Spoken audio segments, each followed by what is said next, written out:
नमस्कार, हम आपका स्वागत करते हैं अपने YouTube चैनल में। तो चलिए आज हम बात करेंगे कक्षा 12 के बहुत ही महत्वपूर्ण प्रश्न यानी बहुविकल्पी प्रश्न के बारे में, जो कि एग्ज़ाम की दृष्टि से बहुत ही ज़्यादा महत्वपूर्ण है। तो इसमें हमने कुल उन्हीं प्रश्नों को संकलित किया है जो कि एग्ज़ाम में आए हुए प्रश्न हैं। तो चलिए ज़्यादा आपका समय न लेते हुए हम स्टार्ट करते हैं अपने पहले क्वेश्चन को।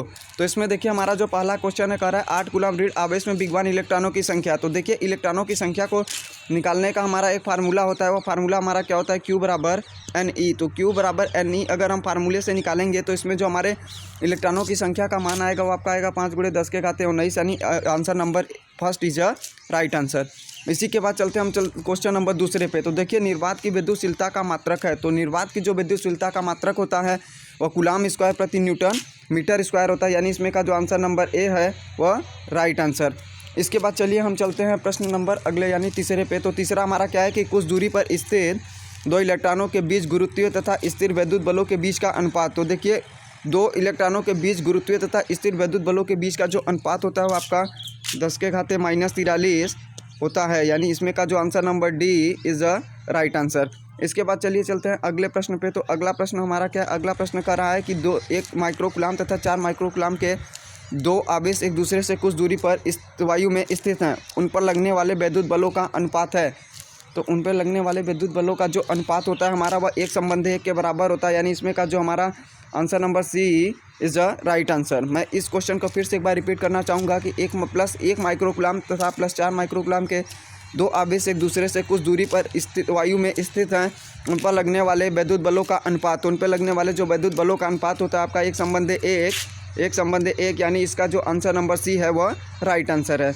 इसके बाद चलिए चलते हैं अगले प्रश्न पे। तो अगला प्रश्न हमारा क्या कर रहा है कि +1 माइक्रो कूलम्ब तथा +5 माइक्रो कूलम्ब के दो आवेशित कण 10 सेंटीमीटर की दूरी पर रखे हैं।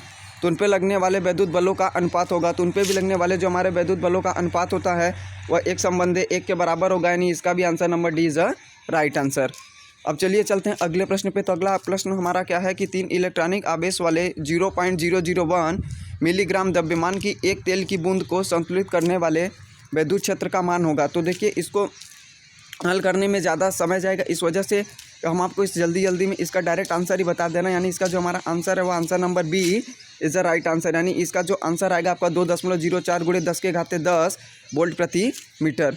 तो चलिए अब चलते हैं अगले प्रश्न पे। तो अगला प्रश्न हमारा क्या है कि एक वर्ग के दो विपरीत कोनों पर आवेश कैपिटल क्यू रखे हैं, दूसरे दो विपरीत कोनों पर आवेश स्मॉल क्यू रखे हैं। यदि किसी कैपिटल क्यू पर नेट बल 0 हो तो capital Q by small Q बराबर हैं। तो capital Q by small Q का जो मान आएगा आपका वह 2 -2 करनी में 2 के बराबर होगा। यानी इस क्वेश्चन को मैं एक बार फिर से रिपीट करना चाहूँगा कि एक वर्ग के दो विपरीत कोनों पर आवेश कैपिटल क्यू रखे हैं, दूसरे विपरीत कोनों पर आवेश स्मॉल क्यू हैं। यदि किसी कैपिटल क्यू पर नेट बल 0 हो तो capital Q by small Q बराबर होगा। तो capital Q by small Q का जो मान आएगा आपका -2 करनी में 2 के बराबर होता है। तो आज के लिए इतना ही बस, धन्यवाद।